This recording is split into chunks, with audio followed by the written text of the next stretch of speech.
بسم الله الرحمن الرحيم الحمد لله والصلاة والسلام على رسول الله وعلى آله وأصحابه أجمعين أما بعد. ناظرین کرام، السلام علیکم ورحمۃ اللہ وبرکاتہ۔ تفہیم دین کی اس محفل کے ہمراہ ہم آپ کی خدمت میں حاضر ہیں۔ آج کی اس ملاقات میں ہمارے ساتھ تشریف فرما ہے محترم مہمان جناب شیخ سرور عالم صاحب، جو کہ معروف علمی شخصیت ہے۔ تو آئیے ناظرین، پروگرام میں ان کا استقبال کیا جائے۔ السلام علیکم شیخ۔ وعلیکم السلام ورحمۃ اللہ وبرکاتہ۔ ہماری محفل میں آپ تشریف لائے، جو کہ یقیناً ہمارے لیے بہت ہی باعث مسرت ہے۔ ہم آپ کا شکریہ ادا کرتے ہیں۔ جزاکم اللہ خیرا۔ جزاکم اللہ خیر۔ آمین یا رب۔ ناظرین کرام، غالباً آپ کے ذہنوں میں ہوگی یہ بات کہ اس سے قبل گزشتہ ملاقات کے موقع پر انہی محترم مہمان کی معیت میں ہم نے گفتگو کی تھی اسلامی شریعت کی خصوصیات۔ یہ دین اسلام، یہ دین فطرت ہے، یہ انسانوں کے خالق و مالک اللہ عز و جل کی جانب سے ہے۔ وہ اللہ جو کہ انسان کے لیے کیا چیز نافع و مفید ہے اور کیا چیز انسان کے لیے نقصان کا باعث ہے، خود انسان سے بھی زیادہ اس بات کا علم اللہ کو ہے۔ لہذا اللہ کی طرف سے نازل فرمودہ اور پسند فرمودہ یہ جو احکام ہیں اور یہ جو اسلامی شریعت ہے، تو اس سلسلے میں گزشتہ ملاقات کے موقع پر ہم نے انہی محترم مہمان سے کافی استفادہ کیا تھا۔ تو آئیے آج کی اس نشست میں اسی سلسلے کو آگے بڑھایا جائے۔ محترم ارشاد فرمائیے گا کہ اسلامی شریعت کی خصوصیات گزشتہ نشست کے موقع پر آپ نے اس سلسلے میں جو عمدہ انداز میں مفصل رہنمائی فرمائی تھی، آج کی اس ملاقات میں ہم چاہیں گے کہ چند مزید خصوصیات کا تذکرہ فرما دیجیے۔ جی، جیسے کہ ایک خصوصیت یہ ہے ہماری شریعت کی کہ اس کے اندر جو جزا اور سزا ہے جی، یہ دنیاوی بھی ہے اور اخروی بھی ہے۔ صحیح۔ مثال کے طور پر آج دنیا کے اندر بہت سارے نظام سسٹم چل رہے ہیں دنیا کے، تو کوئی کسی حرام کام کے اوپر یا جرم کے اوپر جی جو سزا مقرر کرتے ہیں وہ صرف دنیاوی ہوتی ہے، جی، یا یہ کہ اس کے اوپر کوئی جرمانہ لگا دیا۔ جرمانہ لگا دیا یا کوئی اچھا کام کرنے پر کوئی انعام رکھ دیا، صحیح۔ تو وہ دنیا ہی تک محدود رہتا ہے۔ لیکن ہماری شریعت نے جو سزا رکھی ہوئی ہے، جیسے کہ کوئی اگر جرم کرتا ہے، کوئی حرام کام کا ارتکاب کرتا ہے، تو سزا دنیاوی بھی ہے اور یہ دنیا ہی تک محدود نہیں ہے، اس کا اثر آخرت تک بھی رہے گا۔ جی، اسی طرح سے اگر کوئی اچھا نیک کام کر رہا ہے تو دنیا میں بھی اس کا بدلہ ہے اور آخرت کے اندر بھی اللہ تعالیٰ نے اس کے لیے اجر عظیم رکھا ہوا ہے۔ صحیح۔ اب جب یہ چیزیں ہیں کہ دنیا کے اندر بھی ہے، آخرت کے اندر بھی ہے، تو اب اس کا اثر یہ ہوتا ہے انسان کی شخصیت کے اوپر کہ انسان اس کو شوق سے کرتا ہے، جی، یا کہ آدمی جو ہے حرام چیز سے اللہ کے خوف کے لیے اور یہ کہ آخرت میں چونکہ اس کی سزا موجود ہے تو وہ اللہ کے خوف سے پھر اس کو حرام کام کو نہیں کرتا۔ جی، ورنہ یہ کہ اگر محض یہ دنیاوی رقابت جو ہے، جی دنیاوی نگرانی، تو کہاں کہاں نگرانی کی جائے گی؟ جی، آدمی تو یعنی دنیا کے اندر یہ جو قوانین ہیں اس سے نظریں چھپا سکتا ہے اور کچھ بھی کر سکتا ہے۔ مثلاً اگر کہیں سگنل لگا ہوا ہے، اگر وہاں کیمرہ ہے یا کوئی پولیس والا کھڑا ہوا ہے، تب تو انسان جو ہے وہ سگنل کی پابندی کرے، جی اور اگر نہ کیمرہ ہے نہ پولیس والا ہے تو کسی سگنل کی کوئی حیثیت ہی نہیں ہے۔ یا رفتار کی حد مقرر کی گئی ہے کہ اس سے تیز یہاں اس روڈ پر گاڑی نہیں چلائی جائے گی۔ اگر کیمرہ ہے، راڈار ہے، تب پابندی کیا کرے انسان۔ جی بالکل۔ اور اگر ایسا کوئی نظام نہیں ہے تو پھر آزاد ہو جائے بے لگام، اور یہ کہ اپنی جان گنوائے یا دوسروں کی جان لیتا پھرے۔ جبکہ اسلامی شریعت میں یہ تصور ہی نہیں ہے کہ ظاہری اور نظر آنے والے یہ محض دنیاوی معاملات، دنیاوی نگرانی کا اسلام میں کوئی تصور نہیں ہے۔ جی بالکل۔ کیونکہ اسلامی نظام میں، اسلامی شریعت میں یہ ہے کہ چوکیدار اور وہ پہرے دار وہ ہمارے باہر نہیں ہے کہ آنکھوں سے نظر آئیں اور ہم سوچیں کہ یہ ادھر ادھر ہو تو ہم کچھ کریں. وہ پہرے دار ہمارے دل کے اندر اللہ نے بٹھا دیا ہے کہ دل کے اندر ہے، وہ باہر سے کسی کی ضرورت نہیں ہے. جی بالکل. ان اللہ کان علیکم رقیبا. تو پھر اس کے جو اثرات ہوں گے، مثلا اگر ابتدا کی جائے کہ انسان کے لیے سب سے اہم ترین معاملہ عبادات کا ہے، تو کوئی دیکھنے والا ہو یا نہ دیکھنے والا ہو تو انسان نماز کی پابندی تو کرے گا. کیا خیال ہے آپ کے اس بارے میں؟ جی کہ نماز ہے، روزہ ہے، عبادات، حج جتنے بھی ہیں، تو یہ جو تصور ہے کہ اللہ مجھے دیکھ رہا ہے اور یہ معاملہ صرف دنیاوی نہیں ہے، تو اگر دل میں یہ خیال نہ ہو تو انسان نماز کیسے پڑھے گا؟ کوئی دیکھنے والا ہے تو پڑھے گا، ورنہ نہیں پڑھے گا. اصل یہ چیز جو ہے، جیسے یہ جو خیال ہے، جی یہ ایمان بالغیب کا ایک جز ہے، بالکل اور ایمان بالغیب کا اثر تو بہت ہی زیادہ ہے. صحیح ہے. انسان کے دل کے اندر جب ایمان بالغیب بس جائے تو اس کی زندگی ہی بدل جاتی ہے. صحیح ہے. یہاں پر میں چاہتا ہوں کہ ایک واقعہ ذکر کر دوں جو شعب الایمان بحقی میں ذکر ہے. اسی طرح سے امام قرطبی نے اپنی تفسیر میں ذکر کیا ہے، اور علامہ شنقیطی نے اضواء البیان میں بھی ذکر کیا ہے. بہت ہی مؤثر اور عبرت والا قصہ ہے. جی. امام اصمعی رحمۃ اللہ علیہ یہ عربی زبان کے بہت ہی بڑے ماہر اور بہت بڑے امام تھے. جی لغوی تھے. لغوی تھے. جی. تو فرماتے ہیں کہ ایک دفعہ میں راستے میں جا رہا تھا تو ایک آدمی جو ہے دیہاتی ایک مل گیا. صحیح ہے. وہ تلوار جو ہے لٹکائے ہوئے ہے اور اپنی اونٹنی بھی لیے ہوئے ہے. جی. تو اس نے پوچھا کہ کہاں سے آ رہے ہو؟ انہوں نے کہا کہ میں اس جگہ سے آ رہا ہوں جہاں پر کلام الرحمن پڑھایا جاتا ہے. پڑھا اور پڑھایا جاتا ہے. صحیح. تو کہا کہ حل الرحمن کلام، جی. کیا اللہ کا بھی کوئی کلام ہے؟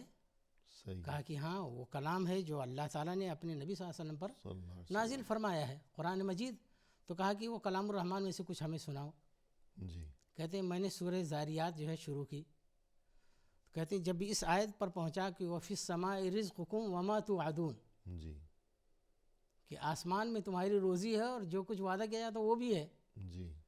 جب یہ آیت سنی تو کہا کہ ہذا کلام الرحمن، یہ رحمان کا کلام ہے. جی. تو انہوں نے کہا ہاں یہ کلام الرحمن ہے. کہتے ہیں کہ وہ پھر اس نے تلوار نکالی اور اپنی اونٹنی کو ذبح کر دیا. صحیح ہے.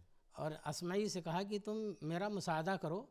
کہتے ہیں بغیر یہ کیا نام ہے اس کی جلد، یعنی جو چمڑا نکالے اونٹنی کے، یوں ہی جو ہے ٹکڑا ٹکڑا کیا اور ہر آنے جانے والے کو تقسیم کر دیا. کہا اللہ تعالیٰ نے فرمایا فی السماء رزقکم وما توعدون. سبحان اللہ. پھر کہتے ہیں اس کے بعد پھر جو ہے وہ آدمی چلا گیا گوشت تقسیم کر کے، اور یہ پڑھتا جا رہا ہے وفی السماء رزقکم وما توعدون، یہاں تک کہ نظروں سے اوجھل ہو گیا. سبحان اللہ.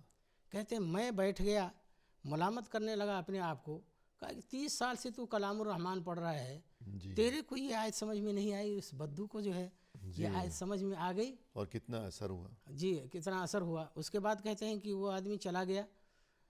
کہتے ہیں خلیفہ ہارون الرشید کے ساتھ میں حج کرنے کے لیے گیا. بیت اللہ شریف کا طواف کر رہا تھا تو کہیں سے ایک بہت دھیمی آواز آ رہی تھی کہ یا تعال یا اسمعی، تعال یا اسمعی. کہتے ہیں میں نے ادھر جو ہے متوجہ ہوا، میں اس طرف دیکھا میں نے، تو وہی جو ہے دیہاتی بیٹھا ہوا تھا. کہتے ہیں میں گیا اس کے پاس، اس نے کہا کہ بیٹھو کلام الرحمن کچھ اور سناؤ. کہتے ہیں میں نے پھر وہی صورت جو ہے شروع کی، الذاریات. پھر جب اس آیت پر پہنچا فی السماء رزقکم وما توعدون، تو بدو نے کہا کہ قد وجدنا ما وعدنا ربنا حقا. سبحان اللہ. ہمارے رب نے جو ہم سے وعدہ کیا ہم نے پا لیا. یعنی اونٹنی ذبح کرنے کے بعد میں گیا روزی دیتا رہا. اور کچھ سناؤ. اور کہتے ہیں کہ میں آگے بڑھا تو اس کے بعد جو آیت آئی فورب السماء والارض انہ لحق مثل ما انکم تنطقون. تو بدو جو ہے تڑپ اٹھا، کہنے لگا کہ من ذا الذی اغضب الجلیل، یہ کون ایسا شخص ہے جس نے اللہ تعالیٰ کو ناراض کیا. اور اس نے جو ہے یہاں تک وہ کیا کہ اللہ تعالیٰ کو قسم کھانی پڑی. کہتے ہیں وہ 2-3 دفعہ اس نے کہا یہ لفظ، اور اس کے بعد جو ہے اس کی جان چلی گئی. یعنی وہ آدمی وہیں پر مر گیا۔ تو سبحان اللہ۔ کہنے کا مطلب یہ ہے کہ انسان کو جب ایمان بالغیب پر یقین ہو جائے، ایمان ہو جائے، تو اس کا ایمان بالکل ہی پکا ہو جاتا ہے۔ صحیح، اور ایمان بالغیب کی اسی لیے اتنی فضیلت، اتنی فضیلت ہے۔ قرآن کریم میں تو بالکل ابتداء میں ہی الذین یؤمنون بالغیب بالغیب یقیمون یہ الصلاۃ، بات کہہ دی گئی سورہ بقرہ کے شروع میں، الف لام میم ذالک الکتاب لا ریب فیہ ھدی للمتقین، اور پھر فوراً الذین یؤمنون بالغیب، کہ ایمان بالغیب نہ ہو تو گویا کہ سب بیکار ہیں۔ جی پھر تو انسان اور وحشی درندے اور تمام مخلوقات یہ سب گویا کہ برابر ہیں۔ آنکھوں سے دکھے گا تو میں قبول کروں گا، ورنہ نہیں کروں گا، یہ تو کفار کا شیوہ ہے۔ تو یوں بالغیب جو ایمان ہے یہ انسانیت کے لیے اتنی بڑی رحمت ہے کہ دل میں تقوی ہے، اللہ کا خوف ہے۔ اگر دل میں یہ احساس نہ ہو کہ اللہ کو جواب دینا ہے، احساس جواب دہی، اور یہ کہ اللہ دیکھ رہا ہے، اچھا کروں گا تو دنیا میں بھی اچھا بدلہ پاؤں گا، آخرت میں بھی، جی برا کروں گا تو دنیا میں بھی سزا پاؤں گا اور آخرت میں بھی، تو جیسی کرنی ویسی بھرنی، اگر یہ دل میں خیال نہ ہو تو گھر اجڑ جائیں گے۔ جی ہم تو نماز کی اور مسجد کی زندگی کی بات کر رہے تھے کہ اگر دل میں یہ خیال نہ ہو تو انسان نماز ہی معلوم نہیں پڑھے گا، نہیں پڑھے گا، کہ لوگ دیکھ رہے ہیں تو ٹھیک ہے، نہیں دیکھ رہے ہیں تو پھر کیا ضرورت ہے۔ یا یہ کہ منافقین کے بارے میں جیسے تذکرہ کیا گیا کہ وَإِذَا قَامُوا إِلَى الصَّلَاةِ قَامُوا كُسَالَىٰ يُرَاءُونَ النَّاسَ وَلَا يَذْكُرُونَ اللَّهَ إِلَّا قَلِيلًا، کہ بس لوگوں کو دکھانے کے لیے نماز پڑھ لیتے ہیں، کوئی دیکھنے والا نہیں ہے تو بس پھر نماز کی ضرورت ہی نہیں ہے۔ اور یہ کہ فَوَيْلٌ لِّلْمُصَلِّينَ الَّذِينَ هُمْ عَنْ صَلَاتِهِمْ سَاهُونَ الَّذِينَ هُمْ يُرَاءُونَ، دکھانے کے لیے نماز پڑھتے ہیں، نہیں کوئی دیکھ رہا تو اللہ کے لیے تو کچھ ہے ہی نہیں۔ جب کوئی دیکھنے والا نہیں ہے تو نماز کی گویا ضرورت ہی نہیں ہے، نعوذ باللہ۔ تو نماز اور عبادات کے علاوہ انسان کی جو گھریلو زندگی ہے، گھر میں سکون نہیں ہوگا، جس کسی کو گھر میں سکون نہ ملا دنیا میں اسے اور کہاں سکون ملے گا۔ جی بالکل۔ تو دیکھ بھال کر کے شادی کرتے ہیں، رشتے کرتے ہیں اپنے لیے یا اپنے بچوں کے لیے، تو رسول اللہ صلی اللہ علیہ وسلم نے تو صاف صاف فرما دیا کہ فَاظْفَرْ بِذَاتِ الدِّينِ، دین ہوگا تو اور کچھ دے گا یا نہیں دے گا، ہماری بیٹی کو کم از کم مار پیٹ تو نہیں کرے گا، کہ اللہ کا خوف اگر دل میں ہے تو مار پیٹ تو نہیں کرے گا۔ اور اسی لیے اللہ کے رسول صلی اللہ علیہ وسلم کی مخالفت کی وجہ سے ازدواجی زندگی میں آج کل برکت نہیں ہوتی ہے، بالکل جی ہاں، کہ لوگ یہ دین والا معاملہ اس کو ترجیح نہیں دیتے، صحیح ہے، دنیاوی چیزیں دیکھتے ہیں، اور اس لیے ان کی زندگی کے اندر برکت نہیں ہوتی۔ صحیح ہے۔ شروع میں دیکھا کہ ہاں بہت پیسے والا ہے، بینک بیلنس ہے اور بڑی گاڑی، بڑا مکان، یہ وہ فلانا، اور شکل ایسی ہے، خاندان ایسا ہے، لیکن اس کے بعد جب خبریں آنے لگتی ہیں کہ بھئی بیٹی تو ہے پریشان، نہ اس آدمی میں اخلاق ہے، نہ تمیز ہے، نہ عزت کرتا ہے، نہ سیدھے منہ بات کرتا ہے، جی نہ ضروریات کا خیال رکھتا ہے، اور آوارہ گردی کرتا ہے، اور کچھ پوچھو تو کھانے کو دوڑتا ہے، تو پھر وہ باقی چیزیں جو ہیں وہ کس کام کی ہیں۔ اور اسی طرح اگر ایمان بالغیب کی اور یہ کہ دنیاوی اور اخروی جزا، جو کہ ہمارا موضوع ہے کہ دین اسلام اور اسلامی شریعت کی ایک یہ بہت بڑی خصوصیت ہے۔ فرض ہماری شریعت اس پر بہت زور دیتی ہے۔ جی ہاں جی فرض کیجئے دو آدمیوں نے مل کر تجارت شروع کی، اور مہینوں بیٹھ کر انہوں نے پلاننگ کی ہے، اور بڑی محنت کی ہے، اور بڑی منصوبہ بندی کے بعد، مشوروں کے بعد، غور و فکر کے بعد ایک انہوں نے تجارت شروع کی، لیکن ہر دن دونوں میں سے ہر ایک کو شبہ ہوتا ہے کہ یہ تو ڈنڈی مار گیا، اور اتنی میری محنت اور اتنا منافع ملنا چاہیے تھا اور اس نے تو کم دکھایا مجھے، تو وہ تجارت کیسے چلے گی؟ کیا کرے گا بیچارہ؟ جی اتنی محنت سے جو چیز بنائی ہے اس کو دوبارہ ادھیڑے گا؟ تو یوں زندگی کے ہر شعبے میں۔ تو باقی گفتگو وقفے کے بعد کریں گے۔ محترم ناظرین، فی الحال لیتے ہیں مختصر سا وقفہ، ہمارے ساتھ ہی رہیے گا۔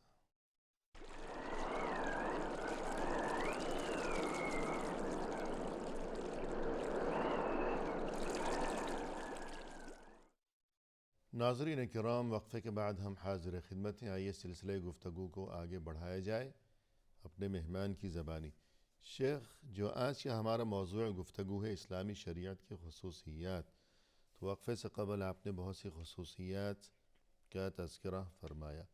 اسی سلسلے کو آگے بڑھتے ہوئے ہم چاہیں گے کہ آپ اس بارے میں کچھ رہنمائی فرمائیں کہ اسلامی شریعت کی ایک بڑی خصوصیت یہ ہے کہ جو شرعی احکام ہیں، اسلامی احکام، یہ کوئی خیالی باتیں نہیں ہیں، تصوراتی دنیا کی باتیں نہیں ہیں، جی بلکہ یہ حقیقت کی دنیا کی باتیں ہیں کہ حقیقت کی دنیا میں جیتا جاگتا انسان ان احکام پر بسہولت عمل پیرا ہو سکے۔ تو اس بارے میں کچھ فرمائیے گا۔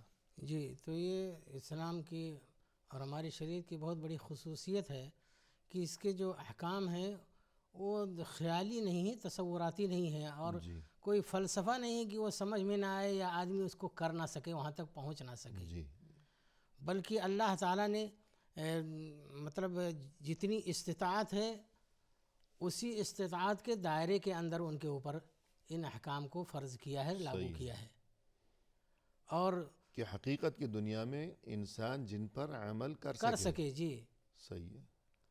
اور یہ نہ ہو کہ اس کی استطاعت سے باہر ہو، اسی لیے اللہ تعالیٰ نے فرمایا قرآن مجید میں ما جعل علیکم فی الدین من حرج، صحیح کہ کوئی تنگی نہیں بنائی، اتنا سخت نہیں کر دیا ہے کہ تم اس کے اوپر عمل نہ کرو۔ جی یہاں پر بعض لوگ ایسا ہوتا ہے کہ جیسے ابھی اللہ تعالیٰ نے نماز کا حکم دیا، نماز نہیں پڑھتے، بولتے نہیں کر سکتے۔ کیسے نہیں کر بہت سکتے؟ سارے لوگ کیسے نہیں کر سکتے ہو؟ لا یکلف اللہ نفسا الا وسعها، جی۔ اللہ نے کسی کو اس کی طاقت سے بڑھ کر کوئی حکم نہیں دیا۔ دوسرا یہ بھی کہ ہم تجربات اور مشاہدات کے ذریعے سے اس کو ثابت کر سکتے ہیں کہ آپ کی استطاعت ہے، کیونکہ جو دوسرے لوگ پابندی کر رہے ہیں وہ بھی آپ ہی کی جیسے انسان ہیں، بالکل تو ظاہر سی بات ہے کہ وہ انسان ہیں اور آپ بھی انسان ہیں، تو ان سے جب ان کی استطاعت میں ہے تو آپ کی استطاعت میں کیسے نہیں ہے؟ صحیح ہے۔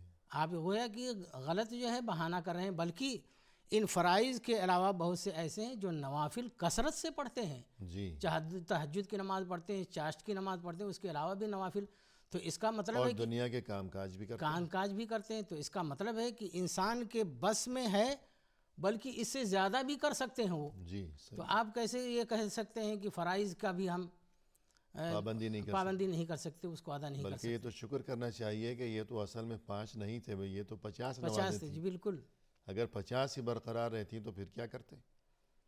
اگر عمل کرتے تو کیسے کرتے؟ نہ کرتے تو پھر جہنم کی آگ میں جلتے، تو پھر کیسے صبر کرتے وہاں؟ جی بالکل، یہ تو اللہ کی طرف سے بڑا فضل و کرم ہو گیا کہ 50 سے تخفیف کر دی گئی، 5 نمازیں رہ گئیں، لیکن اجر و ثواب 50 ہی کا ہے۔ جی بالکل۔ اور دیکھیں، ایک تو یہ کہ یہ سارے احکام جو ہیں انسان کی فطرت اور ان کے رغبات کے مطابق ہیں، جی اور اس کے اندر دنیاوی اور اخروی کتنے فائدے ہیں۔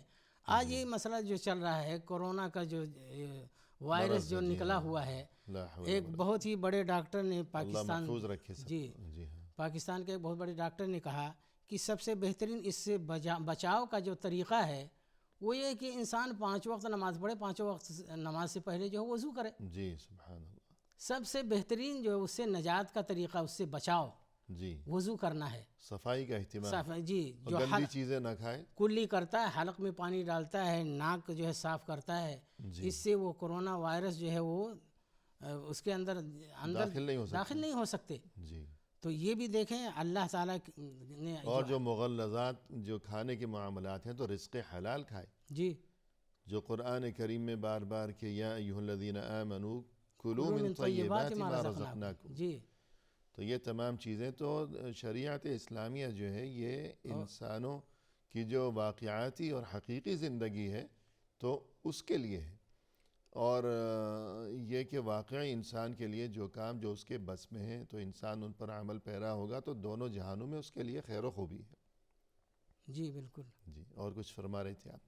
جیسے مطلب وہ اور دوسری آیت میں کہ وَكُلُوا مِمَّا رَزَقْنَاكُمْ حَلَالًا جی طیبا، فَكُلُوا مِمَّا رَزَقَكُمُ اللہ اللَّهُ حلالا حلالا طیبا۔ جی، اس میں حلال اور طیب دونوں ہے۔ جی مطلب اس کا یہ ہے، علماء نے بتلایا جیسے مفسرین نے، کہ حلال بھی ہو اور طیب بھی ہو۔ طیب کا مطلب یہ ہے کہ آدمی نے حلال طریقے سے اس کو کمایا ہو، جی یہ نہ ہو کہ چوری کیا ہو، دھوکہ دے کر کے لیا ہو۔ اولاً تو وہ چیز ایسی ہو کہ جسے کھانا حلال ہے، جی مثلاً مرغی ہے یا جو بھی ہے بکری وغیرہ یا مطلب سبزیاں ہوں یا گوشت ہو جو بھی ہو، جی جی پھر وہ حلال چیز بھی حلال آمدن سے حاصل شدہ ہو، جی تو نتیجہ یہ ہوگا کہ انسان کی صحت درست رہے گی، اس کے خیالات، اس کا مزاج، اور اس میں خیر و برکت ہوگی اور بیماریوں سے بھی بچے گا، بچے گا. جی تو اس میں اپنا ہی فائدہ ہے.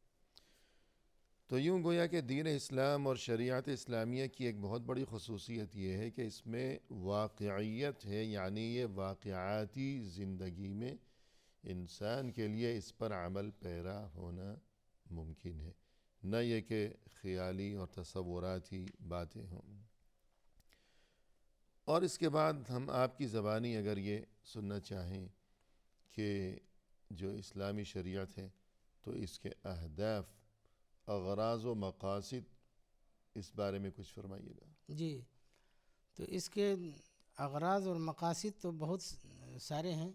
اس میں سے پہلی چیز یہ ہے کہ ان احکام سے مقصود یہ ہے کہ انسان کی تربیت ہو، جسمانی اعتبار سے بھی، عقلی اعتبار سے بھی اور اخلاقی اعتبار سے بھی، صحیح. کہ انسان جسمانی اعتبار سے بھی وہ مضبوط اور تندرست ہو، طاقتور اور توانا ہو. جی اس کی عقل جو ہے وہ عقلی اعتبار سے بھی بہت ہی اونچے پیمانے کا انسان ہو، اور اخلاق اور کردار بھی اس کے صحیح ہوں. صحیح. کیونکہ جیسے اللہ تعالیٰ نے اگر ہمارے اوپر حرام کیا ہے کہ یہ فلاں چیز نہیں کھاؤ، فلاں چیز نہیں کھاؤ، فلاں چیز نہیں کھاؤ، کیوں؟ اس لیے کہ اگر ہم یہ جو حرام چیزیں ان کو کھائیں گے تو اخلاق کے اوپر اس سے بہت بڑا برا اثر پڑتا ہے، اور جسم و صحت پر بھی پڑے گا، جی. اور اخلاق پر بھی پڑے گا. شراب کو حرام کیا، آدمی اس کو اگر پیے گا تو اس کی عقل خراب ہوگی، صحیح ہے. وہ صحیح طور پر جو ہے اپنی عقل کو استعمال نہیں کر سکتا ہے، جی اس کے افکار پریشان ہو جائیں گے اور ٹھیک ہے. غلط قسم سے وہ سوچے گا. مغلظات بکے گا. جی مغلظات بکے گا. اسی طرح سے جسم بھی اس کا خراب ہوگا، کمزور ہوگا، جی روح بھی اس کی کمزور ہوگی. صحیح ہے. تو یہ جو احکام ہیں اسلامی، ان کا ایک مقصد بہت بڑا یہ ہے کہ انسان کو جسمانی اور عقلی اعتبار سے اور اخلاقی اعتبار سے اس کی تربیت اور گویا کہ نشو ہر وہ کام جو جسمانی طور پر انسان کے لیے باعث نقصان ہے اسے حرام اور ممنوع قرار دیا گیا، جی کیونکہ یہ جسم، یہ صحت، یہ بدن، یہ انسان کے لیے اللہ کی طرف سے نعمت ہے، یہ امانت ہے. اور یہ کہ المؤمن القوی خیر و احب الی اللہ من المؤمن الضعیف، جو صحت مند مؤمن ہے، خواہ وہ جسمانی صحت ہو یا یہ کہ ایمانی اور اندرونی، بہرحال دونوں جی معنی مراد ہیں، وہ اللہ کے نزدیک زیادہ پسندیدہ ہے بنسبت اس مومن کے جو ضعیف ہو. تو یہ چہل قدمی کرنا، چلنا، یہ سب کچھ جو ہے اس کی ترغیب دی گئی ہے جی کہ صحت برقرار رہے، اور یہ کہ انسان خوراک جو ہے وہ مناسب کھائے، اور یہ کہ اعتدال کے ساتھ کھائے. کم کھائے گا تو بھی اس کے جسم کو نقصان پہنچے گا، اور یہ کہ عبادت کے قابل اور مسجد آمد و رفت کے قابل وہ کیسے رہے گا جی اگر کھاتا پیتا ہی نہیں ہے. اور اس کے حلال اپنے لیے، اپنے اہل و عیال کے لیے وہ کمانے کی اور محنت مزدوری کے قابل وہ کیسے رہے گا. ابھی یہ نماز اور ہی، زیادہ کھائے گا تب بھی نقصان ہوگا. نماز پڑھنے ہی کے اندر کتنے جو ہے فائدے ہیں، بالکل. جسمانی بھی، عقلی بھی، اخلاقی بھی. نماز پڑھنے کے لیے بھی جسمانی صحت درکار جی ہے. بالکل درکار ہے، اور جی اس کو پڑھنے سے جسمانی تربیت ہوتی ہے، بالکل. آدمی کو صحت اور تندرستی ملتی ہے، اس کی عقل صحیح ہوتی ہے، اسی طرح سے اس کے اخلاق سدھرتے ہیں. کیونکہ مسجد میں جانے کے جو آداب بتلائے ہوئے ہیں کہ کس طرح سے پھر نماز پڑھے، کس طرح کھڑے ہو، اپنے مسلمان بھائی کے پہلو میں کس طرح سے کشادگی پیدا کرے، دھکا وکا نہیں دے، تو یہ سب جو اس سے اخلاق سدھرتے ہیں انسان کے.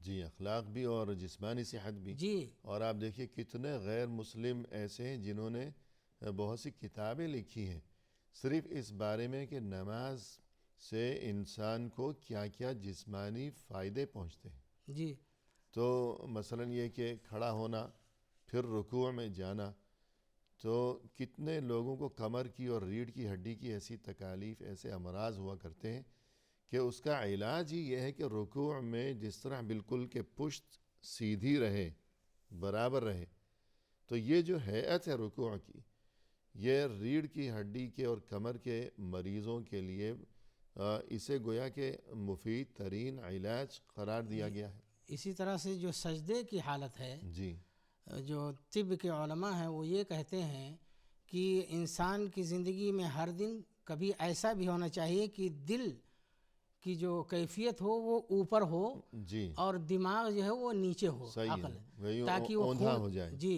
ٹھیک تاکہ ہے، وہ خون جو ہے وہاں دماغ تک پہنچے تو پھر اس کی جو ہے جو عقلی حالت ہوگی وہ اور بھی زیادہ ظاہر ہے کہ جہاں جہاں خون کی روانی ہوگی اور دوران خون پہنچے گا تو یہ چیز اس عضو کے لیے مفید ہے اور ضروری ہے۔ تو اگر انسان ہمیشہ یوں رہے گا کہ سر اوپر پاؤں نیچے، جی تو اس سے گویا کہ اس کا جو دماغ ہے وہ کمزور پڑ سکتا متاثر ہے۔ ہو، جی بالکل۔ تو یوں حالت سجود میں یہ ہیئت ہوتی ہے کہ دوران خون جو ہے وہ سر کی طرف جو ہے وہ مقدار گویا کہ بڑھتی ہے۔ تو یوں بہت سارے جسمانی فائدے ہیں اسلامی احکام پر، اسلامی شریعت پر عمل کرنے میں۔ روزے کو آپ دیکھ لیجئے، کتنے لوگ ہیں جو روزہ رکھتے ہیں کہ ہماری صحت بہتر ہوگی، حالانکہ ایسا کرنا تو نہیں چاہیے، کہ روزے سے اصل مقصود تو وہ عبادت ہے اور وہ فریضے کی ادائیگی ہے۔ ثانوی درجے میں کہ روزہ صحت کے لیے بھی مفید ہے، خود بخود ایک فائدہ پہنچ رہا ہے، جی لیکن بہرحال حقیقت تو ہے کہ کتنے ایسے امراض ہیں کہ جن کا علاج ہی یہ ہے کہ چند گھنٹے انسان کھانے پینے سے پرہیز کیا کرے۔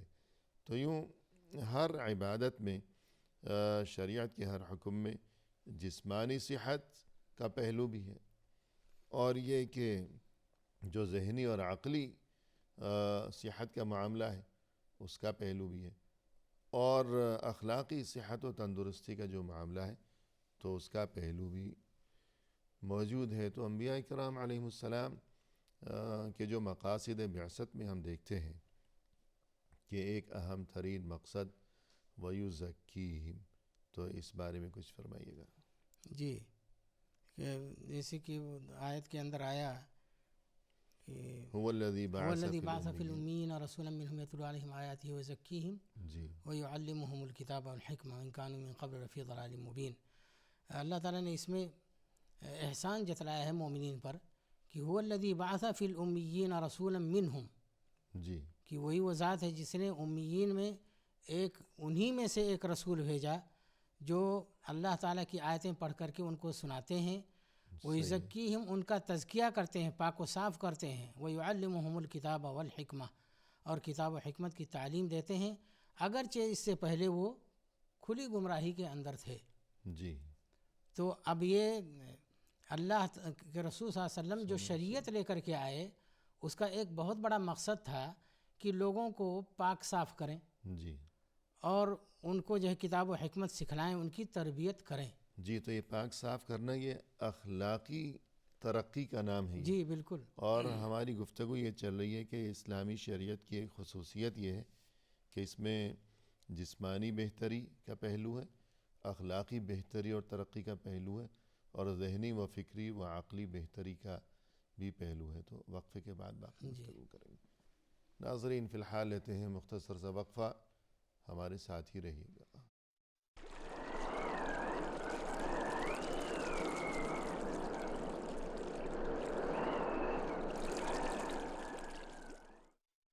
ناظرین کرام، وقفے کے بعد ہم حاضر خدمت ہیں۔ آئیے سلسلے گفتگو کو اب پائے تکمیل تک پہنچایا جائے اپنے مہمان کی زبانی۔ شیخ، وقفے سے قبل گفتگو یہ چل رہی تھی کہ جو آج کا ہمارا موضوع گفتگو ہے کہ اسلامی شریعت کی خصوصیات، تو ایک خصوصیت یہ ہے کہ اسلامی شریعت کا ایک مقصد یہ ہے کہ انسان کو جسمانی طور پر بھی، ذہنی و عقلی طور پر بھی اور اخلاقی طور پر بھی انسان کی حالت میں بہتری اور ترقی پیدا کی جائے۔ تو آپ نے جو تذکرہ اس سے قبل فرمایا کہ انبیاء کرام علیہم السلام کے مقاصد بعثت میں سے ایک اہم ترین مقصد ہی یہ تھا کہ تزکیہ، تو اس بارے میں مزید کچھ فرمائیں گے آپ، یا آگے کوئی اور جو ہے؟ آگے چلتے ہیں تو جی، مجھے اس حوالے سے ایک واقعہ یاد آ رہا ہے کہ جسمانی بہتری بھی ہو اور ذہنی و فکری و عقلی بہتری بھی اور اخلاقی بھی۔ تو گزشتہ زمانوں میں کوئی عالم تھے، ان کے بہت سے شاگرد تھے طلباء، تو ان کے طلباء میں سے، شاگردوں میں سے ایک شاگرد جو ہے وہ اپنے استاد سے اجازت لے کر وہ روانہ ہوئے کہ میں طویل مدت مجھے لگ جائے گی، میں دور دراز کے کسی علاقے کی طرف سفر پہ روانہ ہو رہا ہوں۔ تو استاد نے اجازت دی، دعائیں دی، خیریت سے آپ جائیں، خیریت سے آئیں، رخصت کیا۔ لیکن وہ چند دنوں بعد ہی واپس پلٹ آئے، وہ جو شاگرد تھا وہ واپس پلٹ آیا۔ تو استاد نے حیرت سے پوچھا کہ آپ تو طویل سفر پر گئے تھے، تو اتنی جلدی کیسے واپس آ گئے؟ خیریت ہے، کیا ہو گیا؟ تو شاگرد نے یہ کہا کہ میں سفر پر روانہ ہوا تو راستے میں نے ویرانے میں ایک منظر دیکھا۔ میں نے دیکھا کہ ایک بیمار پرندہ ہے اور اپنے لیے وہ دانہ وغیرہ یا خوراک کا انتظام نہیں کر سکتا۔ تو میں اس سوچ میں پڑا ہوا تھا کہ یہ بیمار ہے، یہاں یہ اڑ بھی نہیں سکتا، کچھ ہل جل نہیں سکتا، تو یہ زندہ کیسے؟ تو میں نے دیکھا کہ تھوڑی دیر بعد ایک دوسرا پرندہ آیا، اپنی چونچ میں اس کے لیے دانہ لیے ہوئے اور اس کو کھلایا، اور پھر وہ چلا گیا، اور جب تھوڑی دیر گزری تو وہ پھر آیا۔ تو میرے دل میں بڑی عبرت ہوئی کہ یہ بیمار پرندہ تو انسان بھی ایک دن میں بھی ایسے ہی ہو جاؤں گا، خاک میں مل کر خاک ہو جاؤں گا۔ کیا دنیا کے لیے بھاگ دوڑ، یہ سفر، دنیا کمانا، محنت کرنا، کیا ضرورت ہے؟ میرا بھی ایک دن انجام تو ایسا ہی ہو جائے گا جیسے یہ پرندہ گویا کہ بے جان لاشا پڑا ہوا ہے۔ تو کیا کرنا ہے؟ میرا دل اچاٹ ہو گیا، اس لیے میں واپس چلا آیا۔ تو وہ سوچ رہا تھا کہ استاد تو مجھے شاباش دیں گے کہ کتنا تقویٰ پیدا ہو گیا کہ چھوڑو دنیا داری۔ استاد ناراض ہوئے اور کہا کہ ارے نالائق، بیمار پرندے کو دیکھ کر تم نے سوچا کہ میں بھی ایسے بیٹھ جاؤں، دنیا چھوڑ دوں؟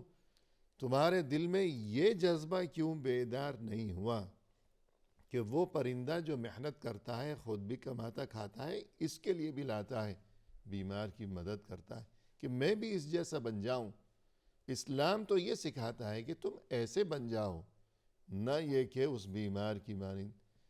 تو گویا کہ دین اسلام اور اسلامی شریعت کا ایک اہم ترین مقصد یہ ہے کہ انسان جسمانی طور پر صحت مند رہے، اور بیکار اور کاہل قسم کا انسان اور اس کے بیوی بچوں پر کیا بیت رہی ہے، پڑوسی لا کے کھانا دے رہے ہیں یا بھوکے مر رہے ہیں، ایسا نہ بنے، بلکہ صحت مند بنے، ہمیشہ اپنی صحت کی فکر کرے، جو بھی چیز صحت کے لیے مفید ہو اس کا خیال کرے۔ اور عقلی طور پر بھی یہ نہیں کہ بس دیوانہ نہ دنیا کی کوئی خبر ہے اور نہ اپنا ہوش ہے، ایسا نہ بنے۔ اور اخلاقی طور پر بھی یہ کہ اس کی جو کیفیت ہے وہ ہمیشہ بہترین رہا کرے، نہ یہ کہ بد اخلاقی دکھایا کرے۔ تو اس سلسلے کو آگے بڑھایا جائے کہ اسلامی شریعت کا ایک اور اہم ترین اس میں جو خصوصیت ہے وہ ہے کہ اس میں عدل و انصاف کا پہلو نمایاں ہے۔ اس بارے میں فرمائیے گا۔ جی، تو اس بارے میں یہ ہے کہ اللہ تعالیٰ نے اسے قرآن مجید میں ارشاد فرمایا، یا ایھا الذین آمنوا کونوا قوامین بالقسط شہداء للہ ولو علی انفسکم او الوالدین والاقربین۔ جی فرمایا کہ اے ایمان والو، انصاف کو قائم کرنے والے بن جاؤ، شہداء للہ، اللہ تعالیٰ کے گواہ، جی ولو علی انفسکم، اگرچہ یہ تمہارے اپنے جو ہے خلاف ہو، تمہارے صحیح ہے، یعنی اپنا کہ نقصان ہی کیوں نہ اپنا ہو رہا نقصان ہی کیوں نہ ہو، مگر ہمیشہ حق اور انصاف کی بات کرو۔ جی بالکل، یا کہ وہ والدین ہوں یا رشتہ دار ہوں، جی لیکن عدل کو اپنے ہاتھ سے تم نہیں چھوڑو۔ صحیح ہے۔ تو اور یہاں تک کہ اگر دشمن کا معاملہ ہو، کسی سے تمہیں دشمنی ہے، تب بھی کینہ ہے تم اس سے، جی عدل کو نہ چھوڑو۔ جی وَلَا يَجْرِمَنَّكُمْ شَنَآنُ قَوْمٍ عَلَىٰ اللہ أَلَّا تَعْدِلُوا۔ دشمن کے معاملے میں کوئی بات تم کر رہے ہو اور تم سمجھتے ہو کہ اگر میں نے سچ بات کہہ دی تو میرے دشمن کا تو بہت فائدہ ہو جائے گا، اور میرا اپنا شاید یا میرے والدین کا یا کسی رشتہ دار کا نقصان ہو جائے گا، لیکن اس کے باوجود حکم یہ ہے کہ جو سچ بات ہے، جو عدل اور انصاف کی بات ہے، وہی بات کہنی ہے۔ تو یہ بہت بڑی خصوصیت ہے۔ جی اور رسول اللہ صلی اللہ علیہ وسلم نے تو وہ فرمایا تھا کہ اگر میری بیٹی بھی چوری کرے گی تو میں اس کا ہاتھ بھی کاٹ دوں گا۔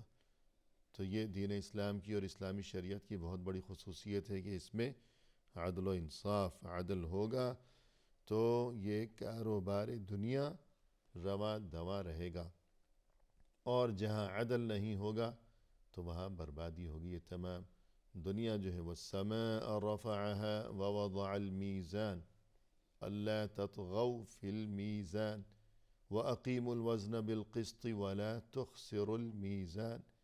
اللہ نے یہ دنیا بنائی، یہ کائنات بنائی، یہ زمین پیدا کی، یہ آسمان پیدا کیا، پھر اللہ نے انسان کو یہ بات صاف صاف بتا دی کہ دیکھو یہ تمام زمین و آسمان، یہ کائنات، یہ دنیا جس میں تم زندگی بسر کر رہے ہو، تمام انسانی دنیا جس میں آباد ہے، اس کی بنیاد میزان پر ہے، یعنی برابری، میزان برابری، عدل و انصاف۔ اگر عدل و انصاف اور برابری اور میزان نہیں ہوگا تو زمین و آسمان یہ تباہ و برباد ہو جائیں گے، ٹوٹ پھوٹ جائیں گے۔ تو یوں انسان کو بھی حکم دیا گیا کہ عدل و انصاف سے کام لے۔ عدل و انصاف جب یہ کہ ظلم حد سے بڑھ جائے گا تو قیامت برپا ہو جائے گی۔ جی، اور عدل کا مطلب صرف یہی نہیں ہے کہ معاملات کے اندر صرف عدل، جی یہ عدل عمومی ہے۔ صحیح، اللہ تعالیٰ کے ساتھ بھی عدل ہونا چاہیے، نبی صلی اللہ علیہ وسلم کے صلی اللہ ساتھ علیہ بھی عدل ہونا چاہیے، تمام انسانوں کے ساتھ، تمام مخلوق کے ساتھ عدل۔ خود اپنے ساتھ بھی عدل جی ہونا چاہیے۔ جی، اللہ تعالیٰ کے ساتھ عدل کا مطلب یہ ہے کہ اس کے ساتھ شرک نہیں کرو، صحیح ہے، اس کی وحدانیت کے اندر کسی کو شریک نہ کرو، رسول اللہ صلی اللہ علیہ وسلم کا جو مقام اور مرتبہ ہے اسی مقام اور مرتبے کے اندر رکھو، صحیح، نہ اس کے اندر افراط ہو نہ تفریط ہو۔ جی تو یہ بھی عدل ہے، اور اسی لیے شرک کو سب سے بڑا جو ہے ظلم کہا گیا ہے قرآن مجید میں، ان الشرک لظلم لظلم عظیم۔ عظیم۔ اور آج بہت سارے لوگ اس شرک کے اندر مبتلا ہیں، اللہ کے ساتھ جو ہے وہ انصاف نہیں کر رہے ہیں، بلکہ اللہ تعالیٰ کی خصوصیات اور اس کی جو صفات ہیں وہ دوسری مخلوق کو دے رہے ہیں۔ جی، اور یہ کہ اللہ کی نافرمانی کر کے انسان خود اپنے ساتھ انصاف نہیں کر رہا، اپنے اوپر ظلم کر رہا ہے۔ جی بالکل، وما ظلمناہم ولکن ظلموا انفسہم۔ حالانکہ یہ توحید یہی اصل اصول ہے، جی اور جیسے کہ امام ابن تیمیہ رحمۃ اللہ علیہ نے فرمایا، کہا کہ یہ ھذا الاصل یعنی توحید العبادہ، توحید جو ہے کہ اللہ تعالیٰ کی عبادت میں کسی کو شریک نہیں کرنا، یہ جو اصل ہے یہ اصل اصول ہے کس کے لیے؟ تمام، ورنہ توحید ربوبیت کے قائل تو مشرکین مکہ بھی تھے۔ کہا کہ یہ توحید العبادہ ہی اصل اصول ہے تمام شرائع اور تمام سیاستوں کا، جی بالکل یہی اصل بنیاد ہے، صحیح ہے، اس کے بغیر کچھ بھی ممکن نہیں۔ ہر معاملے کی اصل یہی بالکل، کہ انسان صرف اللہ کو جو ہے اپنا معبود برحق تسلیم کرے، لا الہ الا اللہ، جی، یہ نہیں فرمایا کہ لا رب الا اللہ۔ اور حق اور عدل یہ ہر حال میں انسان کو جو ہے اس کو نافذ کرنے کی کوشش کرنی چاہیے، جیسے کہ اس قرآن مجید کے اندر بھی وَلَا يَجْرِمَنَّكُمْ شَنَآنُ قَوْمٍ عَلَىٰ أَلَّا تَعْدِلُوا، اور پہلی آیت کے اندر کہ وَلَوْ عَلَىٰ أَنفُسِكُمْ، تمہارے نقصان میں بھی ہو، حق اور عدل کا ہاتھ نہیں چھوڑو۔ اسی لیے عمر بن عبدالعزیز رحمۃ اللہ علیہ نے فرمایا کہ لا تکن ممن یتبع الحق اذا وافق هواه ويخالفه اذا خالف هواه، جی ایسے لوگوں میں سے تم نہ بن جاؤ کہ جب حق تمہاری خواہش نفس کے موافق ہو تو اس کو قبول کرو، جی، اور اگر تمہاری خواہش کے مخالف ہو تو اس کو قبول نہ کرو، اس کی مخالفت کر دو۔ ومن الناس من يعبد الله على علی حرف حرف، جی فإن أصابه خير اطمأن به جی وإن أصابته فتنة انقلب على وجهه۔ تو ایسا معاملہ نہ ہو، انصاف سے کام لیا کرے انسان۔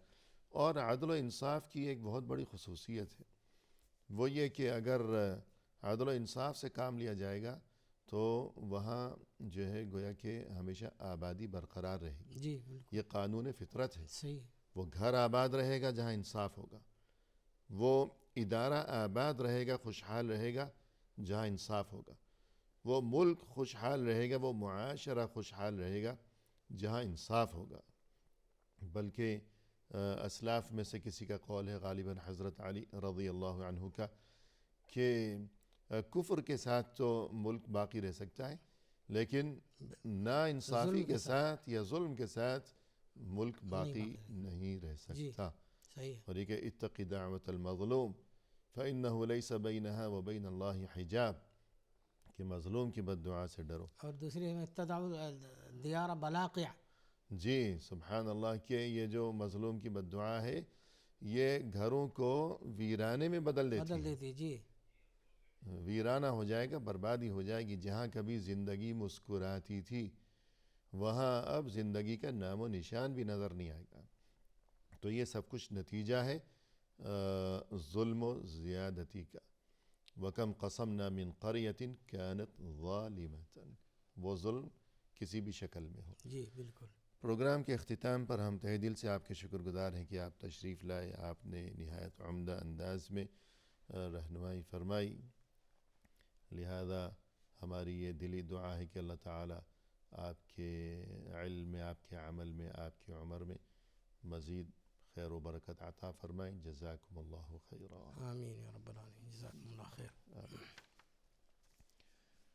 اسی کے ساتھ ناظرین کرام اختتامی موقع پر تہ دل سے ہم آپ کا بھی شکریہ ادا کرتے ہیں کہ آپ نے ہمارا یہ پروگرام دیکھا، اور اس دعا کے ساتھ کہ اللہ تعالی ہمیں اپنے دین کی فہم اور سمجھ کی نعمت سے نوازیں، اور یہ کہ ہمارے ہر عمل کو اللہ تعالی شرف قبولیت سے نوازیں.